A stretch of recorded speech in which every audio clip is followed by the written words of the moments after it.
सद्गुरु ओशो अपने क्रांतिकारी और सुलगते विचारों से हमेशा विवादों में रहे। ओशो के विचारों से प्रभावित होकर लोग सब कुछ त्याग कर उनके पीछे चलने को तैयार हो जाते थे। सद्गुरु ओशो के भक्त उन्हें भगवान ओशो कहकर संबोधित करते थे, लेकिन कुछ लोगों के लिए ओशो एक सेक्स गुरु का नाम था। ओशो ने लोगों को मोक्ष का नया रास्ता बताया, जिसे सुनकर स्थापित मान्यताएं हिल गई थीं। ओशो के स्वतंत्र विचार कई और प्रतिष्ठानों के लिए खतरा बन चुके थे।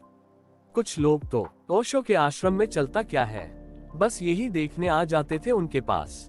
ऐसे ही एक दिन एक आदमी ओशो के आश्रम आया, जिसका नाम था भगवान दास आर्य। उसने ओशो को कुछ सवाल पूछे। उसने कहा कि पहले मेरी धारणा थी कि आप भी बुद्ध, नानक, कबीर आदि की प्रतिमूर्ति होंगे, लेकिन जब अपनी आंखों से आपको देखा तो मुझे बहुत धक्का लगा।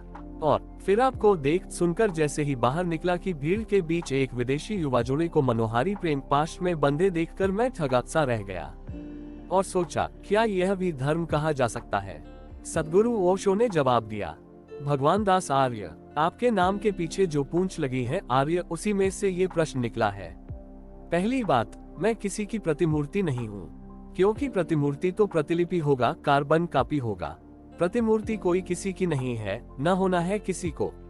क्या तुम सोचते हो कि नानक बुद्ध की प्रतिमूर्ति थे, या तुम सोचते हो कि बुद्ध कृष्ण की प्रतिमूर्ति थे, या तुम सोचते हो कि कबीर महावीर की प्रतिमूर्ति थे? तो तुम समझे ही नहीं।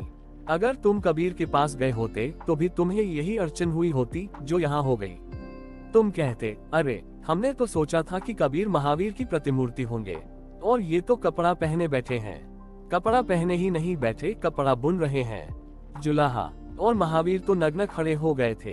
बुनने की तो बात दूर, पहनते भी नहीं थे कपड़ा, छूते भी नहीं थे कपड़ा। ये कैसे महावीर की प्रतिमूर्ति हो सकते हैं?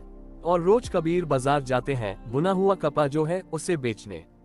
और कबीर की पत्नी भी है, और कबीर का बेटा भी है, और कबीर का परिवार भी है। और बुद्ध तो सब छोड़कर भाग गए थे। कबीर ने तो जुलाहापन कभी नहीं छोड़ा। बुद्ध तो राजपाट छोड़ दिए थे। कबीर के पास तो छोड़ने को कुछ ज्यादा नहीं था, फिर भी कभी नहीं छोड़ा। तो कबीर को तुम बुद्ध की प्रतिमूर्ति न कह सकोगे, और न ही तुम बुद्ध को कृष्ण की प्रतिमूर्ति कह सकोगे। और मैं जानता हूँ कि भगवान दास आर्य वहाँ भी गए होंगे। इस तरह के लोग सदा से रहे हैं। बुद्ध के पास भी गए होंगे और देखा होगा, अरे तो कृष्ण की प्रतिमूर्ति नहीं है आप। मोर मुकुट कहाँ, बांसुरी कहाँ, सखियाँ कहाँ, रास क्यों नहीं हो रहा है यहाँ? ये सिर घुटाए हुए सन्यासी बैठे हैं सब। रास कब होगा? यही होता रहा है। बुद्ध को मानने वाले महावीर के पास जाते थे और कहते थे कि आप नग्न, और बुद्ध तो कपड़ा पहने हुए हैं। और महावीर के मानने वाले बुद्ध के पास जाते थे और कहते थे आप कपड़ा पहने हुए हैं। महावीर ने तो सब त्याग कर दिया है। उनका त्याग महान है। नग्न खड़े हैं। यह मूर्ता बड़ी पुरानी है। तुम प्रतिमूर्तियां खोज रहे हो। इस जगत में परमात्मा दो व्यक्ति एक जैसे बनाता ही नहीं। तुमने देखा, अंगूठे की छाप डालते हो, दो अंगूठों की छाप भी एक जैसी नहीं होती। दो आत्माओं के एक जैसे होने की तो बात ही गलत है। मैं मेरे जैसा हूँ। बुद्ध बुद्ध जैसे थे, कबीर कबीर जैसे थे। तुम गलत धारणाएं लेकर यहाँ आ गए। तुम्हारी खोपड़ी में कचरा भरा है। उस कचरे से तुम मुझे तोल रहे हो। तुम पहले से तैयार होकर आए हो कि कैसा होना चाहिए व्यक्ति को। नानक जैसा होना चाहिए, कि बुद्ध जैसा, कि कबीर जैसा, किस जैसा होना चाहिए? तो तुम चुकोगे तो तुम्हें धक्का लगेगा। तुम्हें धक्का इसी से लग जाएगा कि मैं कुर्सी पर बैठा हूँ। तुम्हारे धक्के भी तो बड़े क्षुद्र हैं। तुम्हें धक्का इसी से लग जाएगा कि अरे मैं इस सुंदर मकान में, इस बगीचे में क्यों रहता हूँ। ये धक्के तुम्हें सदा लगते रहे हैं, क्योंकि तुम्हारी धारणाओं के कारण लगते हैं। मेरे एक जैन मित्र हैं, गांधी के अनुयायी हैं, तो उनको समन्वय की धुन सवार रहती है। तो मुझसे वे बोले कि मैं समन्वय की एक किताब लिख रहा हूँ। बुद्ध और महावीर में समन्वय की दोनों बिल्कुल एक ही बात कहते हैं। मैंने कहा, जब किताब पूरी हो जाए तो मुझे भेजना। किताब छपी तो उन्होंने मुझे भेजी। मैं देखकर चौंका।